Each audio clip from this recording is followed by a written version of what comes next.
Hi, welcome to Art of Academia, a weekly podcast featuring interviews with leading scientists and insider takes on life in academia. Hosted by Komal and Madan, researchers from Cancer Science Institute, Singapore. All right, what's up? What's up? I got the job. Oh, damn, which one? I got the job. Which one? NCCS one.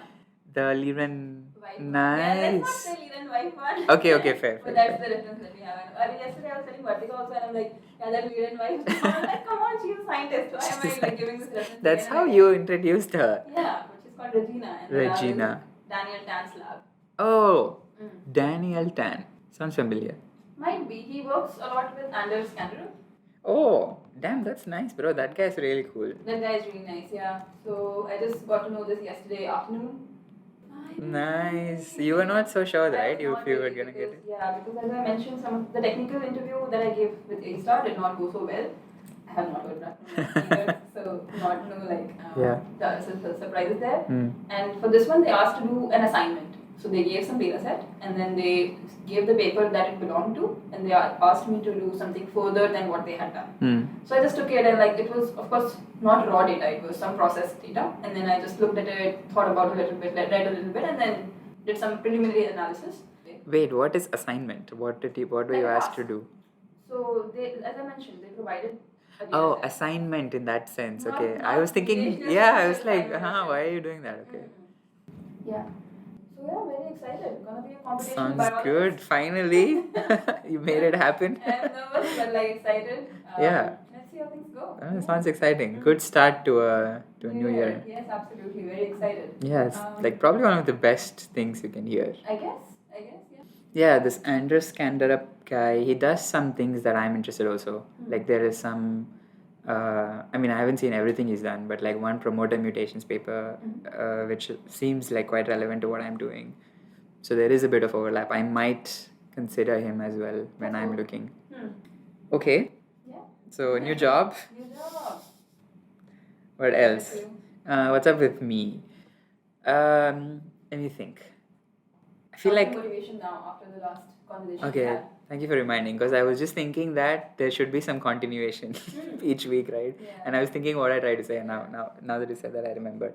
Yeah, it swung 180, doing pretty good right now.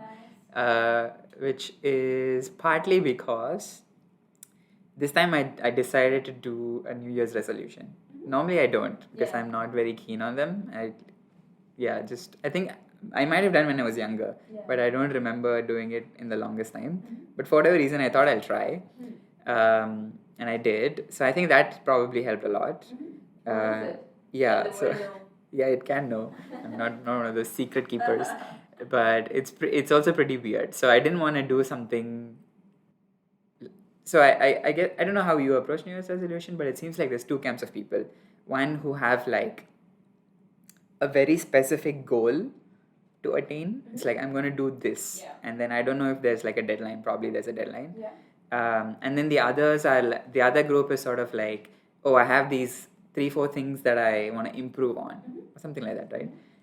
And I somehow have a problem with both, right? So in the first one, I'm sure like if it's like one thing that you need to get done, maybe the having it as a New Year resolution helps. Like maybe it's like lose 10 kgs in 3 months or something. I don't know if New Year resolutions tend to be like that, but okay, that makes sense if you really care about that thing. I don't have any such thing, like one thing that I want to do in a very short period of time, nothing comes to mind.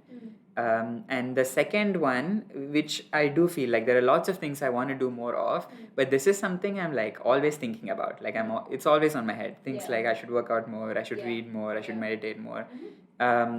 So it just felt like it wouldn't benefit much from this additional New Year resolution thing. So what I instead wanted to do is like pick something sort of vague, but like one thing still. So what I wanted was partly also because of what we talked about last week. I was struggling a bit. I was feeling a bit disconnected from work, right? So I wanted something that would make me feel more connected in some ways.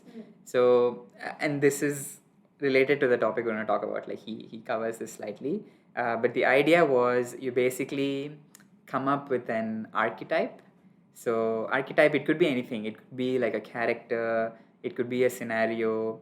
But basically what an archetype is, yeah, okay. The definition of archetype is just a very typical example of a certain person or thing, right? Like the archetype. So, for example, in movies, there's the archetype of the hero, right? So, this is the guy who is like, there is some problem in his life, so he goes on an adventure hoping to fix it, then he solves it, and then he comes back, like improved. So, this is the archetype of the hero. You have the damsel in distress or something like this. Okay, I did not choose that to be like that, but there's a few examples like this. Yeah. So I wanted an archetype which would make me feel more connected with work, right? So I'm still like, where is this going? I'm going. I'm there. I've almost arrived. Sorry, this is so long-winded. So the first thing that came to mind, right, was just scientist. Like that's the archetype we're like sort of like working towards. Yeah. But the problem with that is like I don't like it for a few reasons. It just there is like so much associated with it that I'm not a fan of. So for example, like we discussed last week also, how in the online discourse around science, there is this thing that this job is meant to be like very dreadful or like very, you just have to put in a ton of work and then this is just something you suffer through. So I feel like all of these interpretations of it kind of pollute the idea of a scientist for me. So I still haven't decided 100%. So, but what I'm going with right now is an alchemist. Okay. So wait, what do you think of when I say alchemist? Like the person who can convert things to gold? Yeah, I guess that is in some ways true. So I was reading on the history, right? Of course. So they were like a group of people, very spread across. Happened in China, India, then it went to like Europe, some of the Islamic world. But these were people who originally actually had the idea of like trying to find how to become immortal. Like they were looking for the secret for immortality. Yes. And then along the way, this science sort of got warped into how do you turn like normal metal into gold or something. And apparently there's even some argument about whether our interpretation of the language is the problem. Like when they are saying gold, they're referring to immortality and maybe we don't understand it. Right. Anyway, like we don't have to get into the details, Yeah, right? But the idea is the archetype of an alchemist is just a guy who has this like tiny lab somewhere, right? And he's like running random experiments. He's trying to like build on some strange knowledge. That I felt was quite romantic. I don't know. So, it also sounds a bit mysterious, so I liked it, I guess. So alchemist is one I'm playing with, but there are clearly some problems. So like you said, there is this focus on this metal to gold thing, like obviously for financial gains, right? Which is not something I relate to so much. There's also another aspect of this alchemist analogy that I'm not a fan of, which is apparently they kept a lot of things secret, right? So they would like not want others to find out what they're doing. So all the information was like encoded in very weird ways, which is also why we know so little about their history because they kept it also secretive, which also I'm not a fan of. So I'm thinking more like friendly alchemist, right? So just playing around with it. Like friendly alchemist works. I think it does cover all the things that I sort of care about. The most accurate one might actually be like the ancient Greek philosophers, right? Because that seems like, okay, proper scientific method. They're like discussing ideas. Everything works except for the fact that I don't think they did any experiments.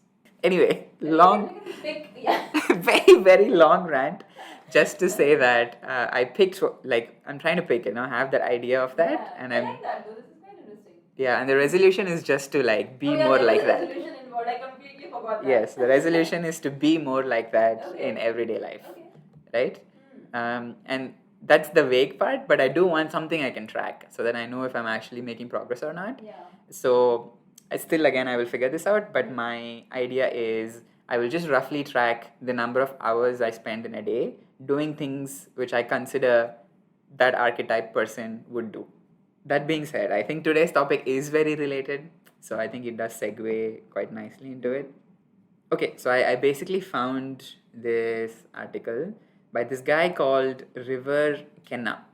Okay, I don't know if this is his real name, probably. I just thought it's a bit strange to be called a river, but it's probably his real name. How do I know him? He is a teapot guy. So teapot is that part of Twitter. I know that from a previous episode. Yes. And yeah, so I think just some of the people I follow him, and that's how I found him.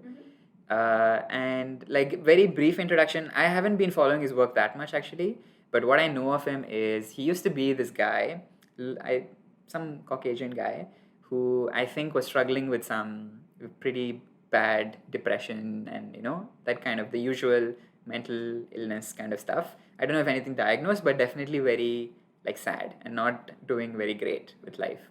So in his 20s, I think he started taking up like meditation and some like started getting a lot into like Buddhism stuff. He had tried other things until then, but I think in his 20s he took this route, and then that's when I think even then in the beginning he was struggling a lot, but towards I guess in his late 20s he found something called somatic meditation.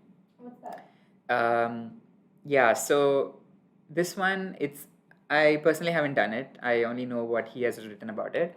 But apparently, it's a branch of meditation that de-emphasizes the conceptual side of it, and it's more about like when you sit to meditate, just about like being with your body and like paying attention to what your body is doing. But again, not in the very dull mindfulness kind of a way of like just oh, there's some tingling or blah blah blah. It goes a bit deeper. Okay. But anyway, for him, that's when like things started like I guess people have different ways of understanding insights, right? For him, when he started doing this is when it really started making sense. And then all these problems he was having up until that point started to like disappear away. Like I think he had anxiety that left, and then just this crippling depression was also like slowly starting to lift. That's amazing. Yeah, and then of course he's blown away by this, right? Because Yeah. this changed his life. So then I think he started writing about it, but he also writes about other things that I find very interesting. So that's one of the articles I want to talk about today. It's called Soul Making Productivity, a Process Manifesto. Not the best title I've seen because it doesn't really tell you what it's about. Right. You You shared it with me, and I went through, like, I started reading. Uh-huh. Of course, it is quite relatable, and while I was reading, I just felt it's so connected with the things that you have said. Yes. And at that point, I was like, okay, let it be. I'm gonna just like listen and just discuss when we. Yeah. So that's one thing why I picked it, because I feel like I don't know if this is some sort of collective idea that has been emerging in the space that I follow, or this is just some insane coincidence. But I really feel like he wrote things in a way that like resonated extremely well with me, which I thought was very interesting. But okay, let's just dive into it. Yeah. So he starts off the essay by saying, so whenever it comes to doing things, like doing work, I suppose, there's like two ways to approach it. The first one is you just suck up to it and you do it, right? Like, doesn't matter how you're feeling. It's just something you have to do, so you get to it and you finish it. And the second one is like you sort of wait for the energy or the inspiration to strike. Obviously, this depends a lot on the nature of your work, I guess. Also depends on the person. But broadly, there is like these two things. And like he sort of gets into the pros and cons of both, right? So the first approach of suck it up and just do it kind of thing, he says is like obviously this is I guess the culturally dominant option. Like most people don't have a choice, so I guess that's their default tendency. And I guess we all get the downsides of it, right? It can feel pretty shitty, I guess, but he says that like there is something to be desired about the discipline of being able to do this, right? Like when there is something you don't want to do, but if you're someone who has done this a lot, you eventually get that ability of like just getting it done, right? So there's like clearly something nice about it. And the flip side of it, obviously, which is where I like fall on, where you just wait for the energy and inspiration. That obviously is more rewarding in some ways. It feels more wholesome and blah blah blah. But the problem there is like, yeah, sometimes the inspiration doesn't come, right? And then you're like, I guess overall you might be less productive, or like sometimes things don't get done. And he's talking about a way to like try and merge the two, like try to find a balance. And then everything else that comes in the article is sort of like, it's not directly how-tos, but it's a few thoughts on how you might approach this, like trying to find a balance between the two. Right. Yeah, like first of all, this phrasing immediately reminded me of our urges and plans episode, right? Like that's basically what we were talking there as well. Even apart from that, we have had this discussion about, I think this was during, I don't know, at science canteen, where you were like, oh, I'm really struggling with this, whatever thing you had to do, and we were just discussing, just brute force, just do it, man. Yes. And then you were like, yeah, I definitely tend to fall on the latter. There are a few times where I do brute force it, but I don't rely on it so much. And I like, think it also depends on the exact, as you mentioned, depends on the sort of work you need to do. I think for some creative things, you do need to wait for the inspiration sometimes. Yeah. You just cannot create something if you're not in the zone. But for more technical things, maybe technical sort of fields, work, you can. It is easier to brute force, and it might be more important to brute force as well. For sure. And also, I think what might get left out when thinking about this is like, what are you optimizing for? So my theory is, I don't know if it's true, but my theory is like, if you keep brute forcing stuff, you will eventually like kill the possibility that you will ever be naturally motivated to do the thing. I feel like if you are like, basically forcing yourself to do a thing too much, you might start to like hate it, which is what I fear a lot, because I don't like especially when talking about my project, I don't want to put myself in a position where I'm feeling some like resentment towards it, which is why I'm so protective. Sometimes I think I overdo it, but it's kind of like optimizing for the long run. It's making sure that I don't burn out or like I don't start to hate it, in which case I know that I will just drop the whole thing. So I'm okay to take like some short-term setbacks, some delays, if it ensures that this keeps me on track in the long run. So that's what I go for. But definitely there's room for, like there are definitely some aspects where I can brute force and it probably won't affect. So again, striving a balance. Okay, the rest, they're not super directly related, but it kind of flows. So I guess like I would recommend people to like read it. It's not a very well thought out, very structured article. It's more of a few related points here and there. It's more of about the vibes, I guess. Like there are primers on which you can sit and think about a bit more. I'm just gonna read the headings and see what they do. If he has one on ambition, I feel like we've talked a lot about ambition. Yeah, let's keep ambition.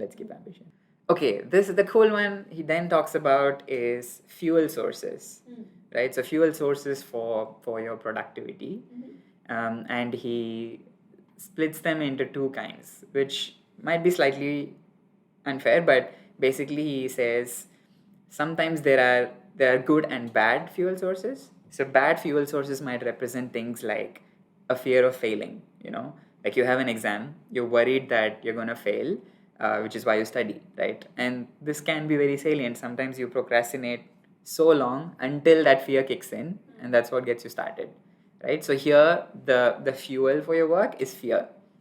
Then there is also sort of material gain, or I guess the extreme version of it is greed, where you do something because you gain something else.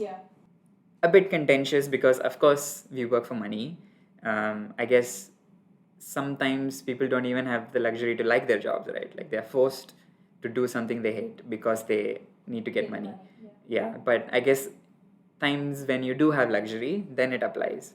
So if you have the luxury to like do something you love that pays maybe slightly less, then maybe it's worth thinking about as like greed as a bad fuel source, right? And then sometimes this one was interesting. Another example he gives is like resentment, which he defines as it's an urge to prove other people wrong. Like somebody said that you wouldn't be able to do this, so now you're doing this out of spite to show that you can do it actually. Like you might not care about it so much, but you do care about proving them wrong, or like defending your identity in some ways. And of course I'm sure there's more, right? There's status and blah blah blah. He doesn't do it exhaustively. He just defines saying that some sources of fuel are bad compared to others. So like he talks about his own experience here. So when he was in this anxiety depression phase, apparently that was helping him do his work a lot. Like he would channel that energy into work and he would be like a hypermanic, getting a lot of stuff done. But he realized that once he went through all this sort of transformation, like once that inner trauma disappeared, his motivation for work fell out because he didn't have access to this this type of So he says that like with time, like he has been able to replace them with like curiosity, That's beautiful. fascination, which he calls as like good sources, good fuel sources. But he says that they don't have the same intensity as like a negative. Some of That's a the very interesting point. some of the older fuels that he had access to. He says it, although like now it's more rewarding, it doesn't have the same drive that he used to have, Right. which I thought was quite fascinating. Like, I'm sure we both have some friends who are driven by what seems like at least some negative fuel sources, and they are very hardworking. Yeah, I thought that was like quite curious. Yeah, I'm just thinking about the positive fuels here. Yeah, so he doesn't really resolve it. He says that it probably gets better with time, right? Like once you have more practice, maybe it can match out. But yeah, he doesn't go into it. I definitely do think so. I do think that the longer you sort of practice using these positive fuel sources, like, just letting your curiosity, your natural motivation drive your work, I'm hopeful that it can be as productive as the negative fuel source. Yeah. But even if it's not, I still think it's the better choice, right? Even if you're slightly less productive, it just makes more sense. I agree. Yeah, I mean, I can read it, which is basically a summary. It says, fuel sources like fear and inadequacy have a raw power to them, a quality of being able to push things past the finish line on sheer force alone, mindless of any consequences. Fuel sources like curiosity and devotion lack that raw power, at least at the levels I've been able to access, but they do have a more graceful, sinuous strength to them. Okay, next thing is wholeness. So this one's a complicated idea. So what he's getting at is, as a human, right? There's many parts to you, and your job, the default job, usually does not attend to all the parts of you that need to be attended to. Right? So that's his starting point. He basically talks about how most jobs actually don't engage all the different aspects of you that should be engaged. A good job would engage. I see. Doesn't go into the details of it, but at least the way I interpret it is like, maybe the job doesn't, like, let's say you're doing let's just take research, right? Maybe you're someone who is very analytic minded, and that part is like very well suited. But what if you also have like a fairly creative side, and the job has nothing to offer for you? Yeah. And in fact, it might even like Try try to to get it. get rid of it, right? So he's kind of talking about finding a job that caters to all of it, which is one side of it. But I guess the other option is of course you can't also, it's also a bit unrealistic to expect one job to cater to everything you have. So like, of course you can do other things on the side, right? Yeah. to fill in those. But I guess still the idea of finding something that maximizes the things that make you up, like if it connects with that would be nice. And he does like a light switch at the end, which I quite liked, which is basically like, how can you, so we talked about how the work should invite more of you into it, but are there ways in which we can offer more of ourselves to the work, right? So even if research doesn't ask you for creativity, can you apply creativity to it? That's interesting. Yeah, so I thought that was a cute little sentence. I like that a lot. I think there's something to it. Like, these things I don't want to like spell out too much, and I think it will like, rub the magic off of them. Like, this is something you intuit in some ways. So I think I'll leave it there. What do you like better, having like a one sole job which will again cater to a lot of different things that you like, or doing multiple things? What's your preference? It's obviously a bit of both. I think I'm in a place where I have considered, at least at the moment, I'm not feeling very unsatisfied with the nature of the work, right? Like there were moments definitely where I felt it, but right now I don't feel it. So I think now I'm more in the second camp of how can I bring in more of the other things that I do or like that I want to do into the job that I have. Okay, so the second one is actually quite related to what we were just saying. So this one he just calls as desire infrastructure. So this I think started out as a meme, which I think might have been Visa's original thread. So okay, the concept is basically, you know how when architects design paths like through parks or whatever, even across like university campuses and all, like connecting different buildings with just walkways. Very often you will see that there is no road like what used to be grass, but because people walk that route a lot, the grass is sort of separated and made its own path, which is not like the officially constructed region for whatever reason. Maybe it's a shortcut. Yeah. So, and people have sort of taken this as a metaphor for when you do top-down planning, you can only go so far, right? But then there is this bottom-up thing that emerges where people sort of optimize for the best paths, no matter how well you plan it. So that's like the idea of a desire path. These things that you make is what like the system desires, as opposed to what you think is it needs. He's basically saying when you decide what you should do with life, you should take more of the sort of desire path approach. Like he's again doing like a combination of the two. Like he acknowledges that it can't be just like every day wake up and go with the flow, sort of a thing where you're like always giving into your urges, going wherever. That doesn't work, obviously. But what he's saying is like basically pay attention to the the kind of paths that you tend to take a lot and then concretize them. Like if you feel like this is some part of you that is like repeatedly trying to like express itself, like then you make that into a path, right? But of course it needs some. So he takes this analogy a bit further. He thinks of it like a tree where there is like a core trunk, right, which defines like your past experiences, some habits, some skills that you've accumulated. So it's not like you just restart. So there is like a direction that you're headed in, but the branches are a bit more flexible. Like you branch out in ways that are more natural, as opposed to like directions where you think you should be going based on what you had originally planned, right? Because you might have started growing in one direction, but it doesn't mean like you have to stay there. So you sort of follow these natural ways of going instead of being very rigid and planned and it's like, oh, I decided I will do this, so I'm going to do this. I guess I'll just read this bit. So he says, trees become tall, strong, sturdy, living infrastructure precisely because they don't work like sidewalks. They work like desire paths from the start and then build and strengthen those paths while also experimenting with new ones. The more strong infrastructure you have, the more safely you can build. And he also talks about losing stuff. So when you lose branches, when the shape of your life and work changes significantly, it no longer has the character of a house of cards falling apart, but of a sturdy living system needing to adjust itself.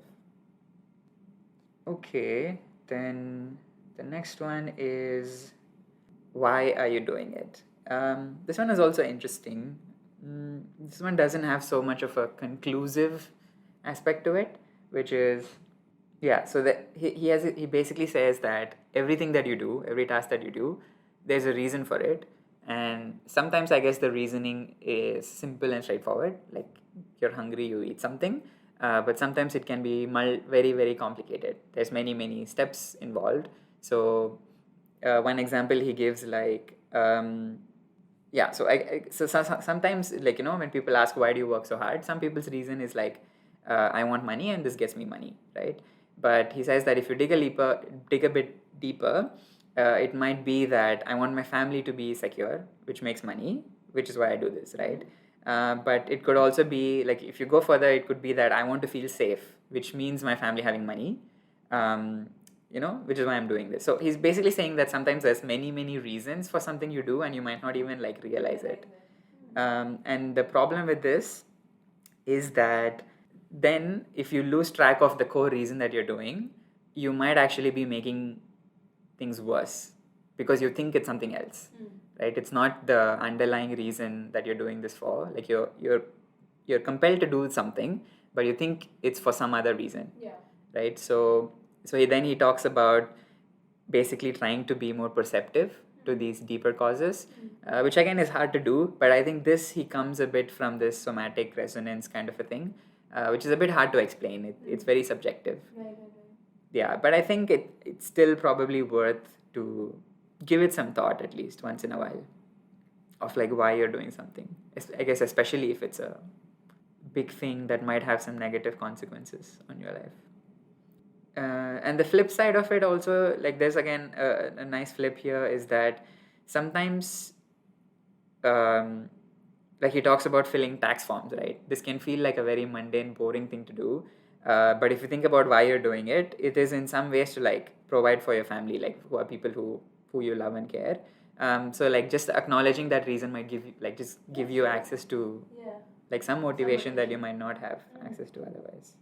Okay, then he links to a few more concepts, which again I think I will mostly glaze through. Probably don't want to spend too much time on it. Okay, so the first thing is environmental cognition, which I guess is fairly straightforward, right? It's just about paying attention to your surroundings and seeing how they affect your ability to work. Oh, okay. Right? Yeah. So some people might work well in a clean and sterile environment that gets them going, but he talks about how he's actually not one of those people. He needs some sort of chaos, and he realized that that's what actually helps him.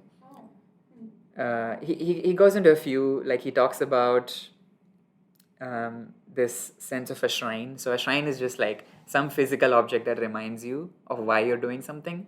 So I guess if you're somebody who's working to make money for your family, you might have like a picture of them, which a lot of people already do. But you could take it, like you could do that anywhere, right? If you have a good sense of why you're doing something, you could try to make it more concrete and have that as an object. Not super novel idea, but I guess nice in the sense that you should think about that once in a while. Then the second one in this subsite he has is animism, which is, I guess animism means giving life to inanimate object, like perceiving inanimate objects as if they are alive, right? So he talks about looking at your project as a living thing, and then like just imagining, right, that it has its own needs, and then basically thinking about it in those terms. What does this project need if it were like a living being? And he says that just lets you, again, like it just levels up your, like how much you care about that thing to take it further if you're feeling stuck. Right. I think we have called our projects our babies at some point. Have I done this? I think I have sort of. I have? Yeah. Okay. And then comes archetypal resonance. Archetypal resonance. So basically archetype and then resonating with that archetype. I guess the nomenclature came after I read the article, but the idea was there before. So I won't go into this because I got super into it in the starting. But that's basically the idea. Again, one way to like increase your drive, your connection with the project, whatever you're working on, is to have some archetypes. It could be the kind of person that you're trying to become, but it could also be situations, it could be places. Just having like this vivid imagination so that you just feel more energized. Next one is called project necromanagement. That necromancer is somebody who takes care of dead bodies, right? So project necromanagement is basically a play on how to deal with projects that are dead or should be dead, right? Instead of project management, the normal word. So basically here he talks about projects fade away and die very often. And then there's two ways we react to them. Like either we let it stay there or we like try to bring it back to life. And just again, like him reinstating the idea that sometimes projects are meant to die. Like not all of them have to be rescued back. So don't bring back the things that are like clearly dead and like not serving you at all just because you had started them at some point. But the flip side is also there, right? Like if there's a good project that for whatever reason you had given up on, then you should bring it back, and then you do it in a bit like artful way. Yeah, this one you read. I would just recommend people to read it. Okay, and then there is very related thing, which is trust the timing, right? So probably some people can relate. I definitely can relate. So he starts with an example of where you're working on a project, you're done with like 70-80% of it, and then for whatever reason you're stuck. The other remaining 20% just feels impossible to like push up against, right? So what do you do?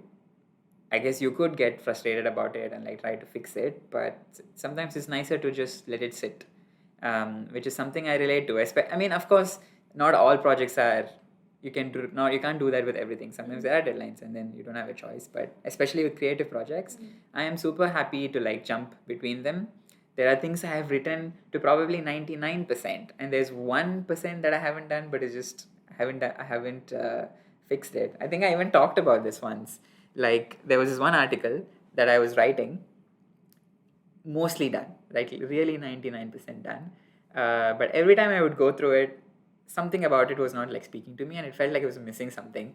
And it was so funny because the article I had started by saying a week ago something, and by the time at least last I touched it, I changed it to a year ago. I am not kidding. Oh my It God. went from a week, a few Wow. weeks, months, 6 months. It's a year Was now. this the one that you started earlier this year? Yep. Yeah, I It remember, was. I It was remember. this year. I recently went back to it, and I had to change it to a year ago. Wow. And I think it's fine. Like I really think it's fine. Yeah. But I can definitely see like how some people might get, might just get thrown off by things like this. Maybe they start to like overthink or something. But I totally think it's part of the process, and I think it's nicer to leave it that way, because then when you do push things out, you know that you're like 100% happy with it, which has its own side effects. There is like a nice reference to a bigger thread which he doesn't go into, and I don't want to go into, but I will say it if people are interested. So he basically contrasts this to working by Chronos or working by Kairos. So these are, I think, Greek gods. Oh, I guess they just had two words for time. The ancient Greeks, they had two words. Chronos refers to linear, sequential, and quantitative time, whereas Kairos refers to like qualitative, in the moment sort of time. So I guess if you had to look at the definition, so Chronos is like chronological, sequential, quantitative. Kairos is like right, opportune, supreme moment. It's like that. Yeah, so two ways of operating, and I definitely do think more people can benefit from accepting some Kairos in life and not being too subjugated to Chronos. Okay, and the last one is just, I think the title is pretty self-explanatory. Don't do it alone, which is also something we have been talking about. I have been thinking about quite some time, which is there's always people you can do things with, and like it's just gonna like enhance that experience for yourself and for the other person as well, right? So worth to remind yourself that, reach out more, find the people you want to work with, and do things together. Okay. Yeah, let's do things together. Actually, I experienced again recently was with my friends back in India. Basically just talking about interests, and then that can inspire you to do new things as well, or things you're already interested in and you've never tried. Yeah. So even with the singing thing, yesterday night, like I was up till 3 a.m. just trying things. Oh. Yeah. Like nice. I just got so into it, and this is also something that you can just do anytime. You don't need equipments. Oh right, I never thought of that. It's such an easy thing to do. But are you not worried about people hearing you? I'm in my room. It's okay. Okay. But yeah, this is also it also creates a state of flow, I feel. And then doing it with people is just completely different. Yeah. So you were practicing singing until 3 a.m. Yeah. Wow. Not practicing, just like listening to a lot of things, and then even in music there's just so much, right? We never thought about it. There's so many genres and so many things that you could do, but what matches your voice and what you never think about these things, right? Right, of course. Have ever thought about like trying singing? But then if you think about it, it's really just you can learn it. Yeah. All my friends who have learned, or like all the other people, some people of course have it more naturally, their voice is just nice, they just have a better sense of music, but you can really just practice this one song and you can sing it well. I don't think there's more to it. It's true. Yeah. Like when you first told me also, I was like, oh yeah, there is something you can learn. Like I never thought about it. Yeah, and it is really addictive, and it's really it creates a state of flow, as I mentioned, because you're listening to the song and then it's also such an amazing way to express yourself. Songs, like, they have such amazing lyrics and you can feel them and you can express it as well. It's such a beautiful space to be in. True, and you wouldn't have discovered this if you hadn't done that with your friends. Yeah, and like I now created a group again. Like we had a separate group of our like random chilling, but now we have a jamming junction group. Wow. Which is just about music, and then we will. Who came up with the name? Me. Nice. Because I'm in the phase right now, so I'm like asking them for input and this. Who knows? Like by the end of this, so this is also part of my 2024 plans. By the end of this year, let's see. Make a song? Is that what you're saying? Not make a song, but like definitely perform with my friends and like, record things with my friends. Sounds fun. Yeah. Definitely fun. Quite new also.